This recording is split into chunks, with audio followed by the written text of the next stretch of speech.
1942년 5월 8일 산호해 해전 이틀째. 오전 11시경 구름 속으로 사라진 항모 즈이카쿠를 놔두고 미군 항공대는 1차 공격에서 항모 요크타운에서 발진한 급강하 폭격기 24대가 쇼카쿠에 공격을 집중합니다. 요크타운 데버스테이터 어뢰 공격대는 단 한 발도 쇼카쿠의 어뢰를 맞추지 못했으나 요크타운 돈틀리스 폭격기 24대 중 2대가 1000파운드 폭탄을 쇼카쿠에 명중시킵니다.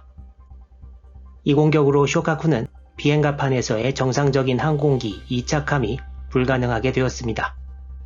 그렇지만 미국 항공대와 거의 같은 시각에 발진한 일본 항공대도 미국 측이 쇼카쿠의 공격을 시작할 때쯤 미국 항모에 대한 공격에 들어가고 있었습니다. 양측 항공모함들이 상대방 항공대의 공격을 얼마나 잘 피할 수 있느냐에 따라 폭격기와 뇌격기들이 공격에 성공해도 착함할 항모가 없는 경우도 가능했습니다.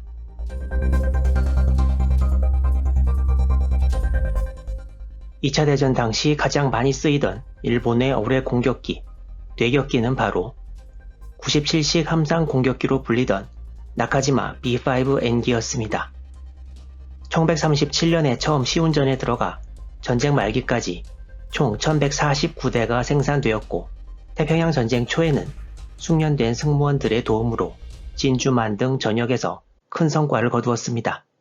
이 뇌격기는 보통 99식 함상 폭격기, 즉 급강하 폭격기와 합동작전을 펼치는 경우가 많았으나 급강하 폭격기에 비해 속도가 느리고 어뢰 투하를 위해 낮은 고도에서 비행을 계속해야 해서 생존율은 급강하 폭격기에 비해 높지 않았습니다. 이 뇌격기는 일반적으로 일본 해군의 91식 어뢰를 사용했습니다.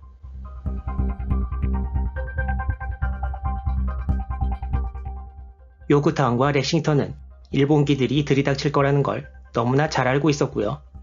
일본기들이 레이더에 포착되기 전부터 급강하 폭격기들을 요격할 와일드캣 전투기 17대, 그리고 더 낮은 고도에서 일본 뇌격기들을 요격할 돈틀리스 23대를 상공에 배치합니다.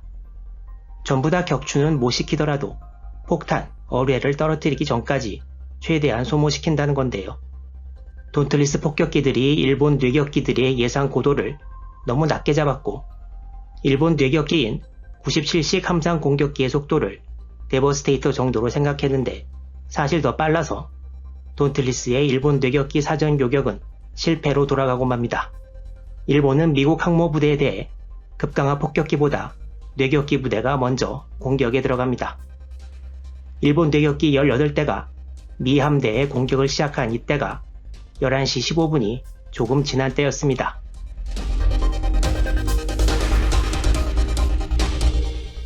일본 뇌격기 부대는 즈이카쿠의 시마자키 시게카즈 소좌가 지휘를 맡았는데요. 시마자키 소좌는 뇌격기 18대를 요크타운의 8대, 렉싱턴의 10대로 배분했습니다. 이 중 8대는 즈이카쿠 뇌격기들이었고 10대는 쇼카쿠 뇌격기들이었습니다. 이후 시마자키 소좌가 포함된 뇌격기 4대가 먼저 요크타운을 어뢰로 공격했는데요. 전부 빗나갔습니다. 이 4대의 뇌격기 중 2대가 미군에 의해 격추당합니다. 이후 요크타운을 공격하려던 나머지 4대의 뇌격기 중 1대가 와일드캣에 격추당하고 나머지 3대의 뇌격기는 당시 시점에서 위치상 유리한 렉싱턴을 공격하기로 합니다. 이제 일본 뇌격기 13대가 항공모함 렉싱턴 한 척만을 상대로 어뢰 공격에 들어가게 됩니다.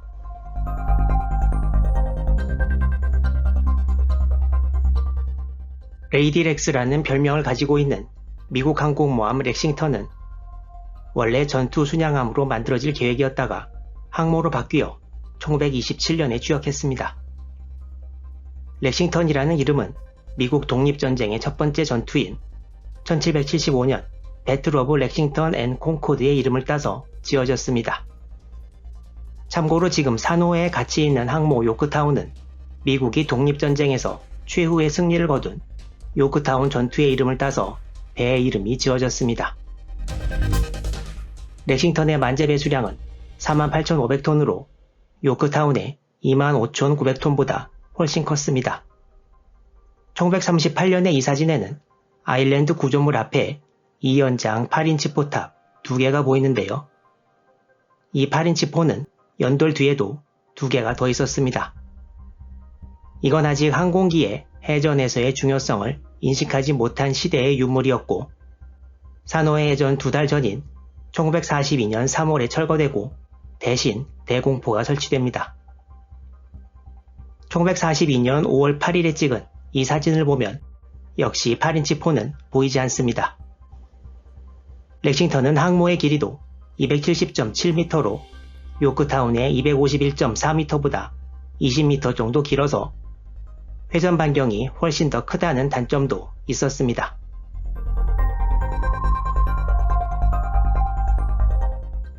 렉싱턴 한 척만을 확실히 잡기 위해 모여든 13대의 일본 97식 함상 공격기는 계속 대공포화를 뚫고 렉싱턴에 어뢰 공격을 가하지만 한 발도 맞추지 못하는 상황이 계속되고 있었습니다.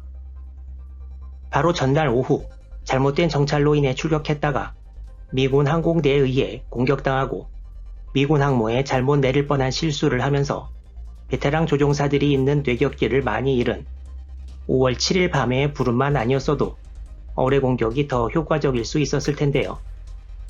이제 일본 뇌격대의 희망은 렉싱턴의 좌현 쪽에서 다가오는 마지막 2대였습니다.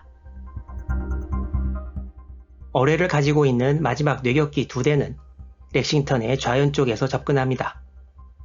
일본 뇌격기들은 렉싱턴으로부터 약 213m까지 접근해서 최후의 일격을 노리는데요. 마지막 뇌격기 2대가 발사한 어뢰 2개가 렉싱턴의 좌현에 차례로 명중합니다. 이 어뢰 2발은 렉싱턴에 상당히 큰 피해를 안깁니다. 이때가 쇼카쿠가 폭탄을 맞고 있던 1942년 5월 8일 오전 11시 20분경이었습니다.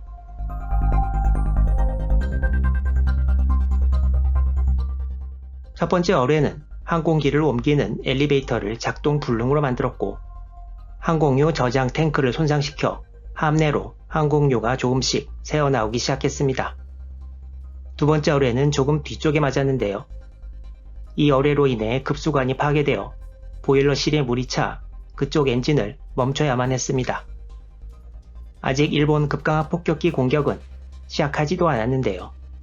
이미 큰 피해를 입은 렉싱턴의 운명, 그리고 산호해 해전의 상황은 어떻게 될까요? 계속 이어지는 영상들 기대해 주시기 바랍니다.